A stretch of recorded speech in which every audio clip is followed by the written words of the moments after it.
Over the years, I have made a ton of different characters, and many years ago, I made a video about OC making tips that really fit for Ponytown or literally anything else. In this video, I want to kind of update that video in a way and kind of talk more about some more tips that can help you create characters, whether it be a character that you want to make in Ponytown or a character you want to make for a book, a movie, whatever it is. Here are some tips that will help you make that OC. Number one is a question, so to speak. What do you want to accomplish with this character? What do you want this character to do? What will this character do? These kinds of things. You don't necessarily have to answer this question before you start making a character. Personally, sometimes I just start doodling random stuff and then I come up with a character based off of my doodles.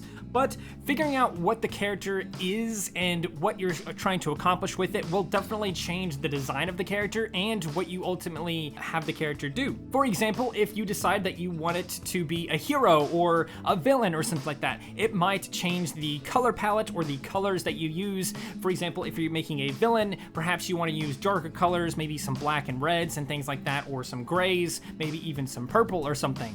If you want to make a hero, you might be using lighter colors or more heroic colors, something like Superman or something to that effect. Those bright colors, the vibrance of them and things like that. So definitely consider what you're wanting to accomplish with the character before, or rather not necessarily before, but while you're undergoing the process of creating your character. Number two is color palettes. Color palettes themselves can help you come up with characters.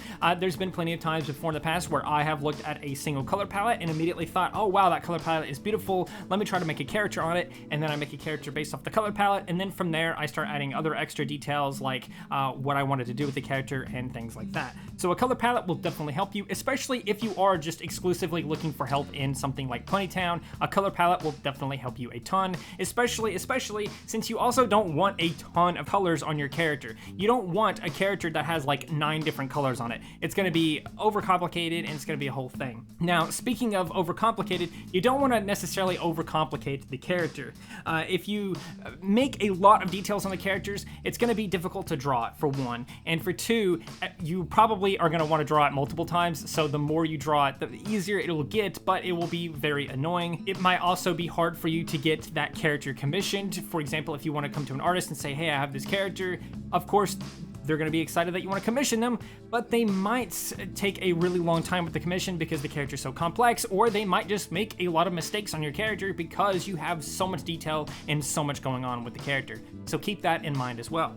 Now, moving on to number 4 is themes. This is kind of similar to the first tip. The first piece of advice is figuring out what you want the character to do and be and accomplish and things like that. But figuring out a theme for your character might also be super helpful. Sometimes you can make a character just themed off of the ocean or themed off of space or something like that. And that, of course, again, will change the color palettes and change the design of the character. It'll change a lot for your character and help you. It'll help kind of guide you a little bit with your character if you come up with a theme for it. This actually really applies to a lot of things in life. If you're making a book or a board game or just any kind of video game or anything, if you're making almost anything, having a good theme really helps you with the process because you can kind of stay grounded to the core aspect of the character or the game or the process or whatever it is you're making, and it just really helps. A theme really helps you with a lot of things, especially when it comes to character making and stories. Personality through design. Personality through design is extremely important. If you have a character that is, well, naked, then we know that your character is a nudist, and so we can infer certain details about your character based off of their design, based off of how they look. If your character wears a nice top hat or something like that, maybe we will infer that they are either from a long time ago, or perhaps we might think, oh, they're rich, or they're a noble, or some other aspect like that. Just a single hat can change a lot about your character, at least a lot of what people see your character as, because people are going to see your character before they know anything about your character, or at least generally that's what's going to happen. You're going to have your character, you're going to show it off, and they're going to be like, oh, that looks cool. What's his deal? Is he a butler or something like that because you gave him a top hat? And you're like, no, actually, he's a magician, and his top hat does these cool things. Think about the design of your character, what you're doing to it. It will help infer the personality of the character and what the character is about. If you're doing, this is a classic tip that I've heard many times before in the past, but again, if you're doing like a hero, you might want them to be more square or V-shaped or something like that to kind of infer the strength and power of it and everything like that. So consider that as you're designing your character. What will they wear, or what will they have on them? Will they have scars? If they have scars, that must mean they have some kind of backstory or history for that scar, right? There's a lot you can do just by adding a single little thing to your character. Don't worry too much about copying somebody else's character. Obviously, you shouldn't do that. You obviously shouldn't copy someone else's character, and you definitely shouldn't do it on purpose. But if you're sitting down to make a character, it's very likely that you will end up with a character similar to someone else's character. And this is kind of all right if you really think about it, because every character ever has already been done. It's really more about your interpretation of that character. What will it look like? It's going to be at least a little bit different than anyone else's. Even if it's by accident, it could still look like somebody else's. Just don't stress too much about it. If you do later see that your character looks very similar to a large number of characters, that is when you need to sit down and start working on a redesign, because if it looks like a lot of other characters, then you're probably making a mistake here, and you should start tweaking the design a little bit. But otherwise, don't worry too much about it. Don't stress too much about it looking like somebody else's character.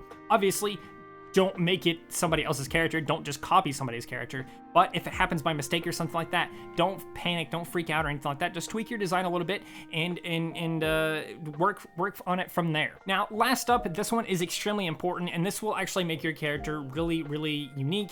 This is not necessarily going to help you with the design process of everything, and it could help you with the design process, but the main thing that you need to do with your character is give them faults. Give them faults. Make them have cons. Sure, they have like they have a great personality. They're really good with people, but maybe they're secretly super insecure, and they also have anxiety, or maybe they're something else, right? Give them faults. Give them something that they're not good at, to give them something that makes them worse off, essentially. Give them a curse, or an injury, or some trauma, or something else like that. That will make your character a lot more interesting. Nobody wants to read or look at the story or watch the story of Tom from Walmart who just does his job and that's it. Nobody wants to watch that story or hear that story because Tom is super boring. He's just a normal guy that's never done anything and nothing special happens. He has no faults or anything. He's just an average person.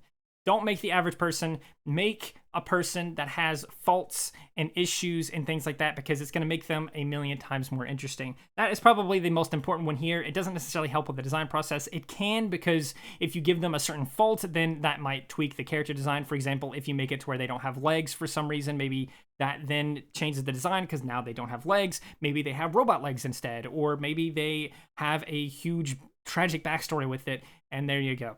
So the faults part of it can definitely affect the design of the character, but for the most part, this is going to be better for if you're actually doing something special with a character, like writing a story or something else. So these are a handful of tips on making your own character. I hope you guys enjoyed this. If you have any other OC making tips, throw them down in the comments below. If you want to see me give some ideas and some tips and things like that on making characters specifically in Ponytown and nowhere else, then please do let me know in the comments below, because I think that might be kind of interesting as well. I'm not super great at making them in Ponytown because the editor is so complex, but I'll try my best. Either way, I hope you guys enjoyed. If you did, please do consider liking, subscribing, sharing, and doing all of those wonderful things like that. Because when you do wonderful things like that, not only do you get access to wonderful content such as this, but you also get to become wonderful yourself, and I think we all want that. So do those wonderful things, and until next time, stay wonderful.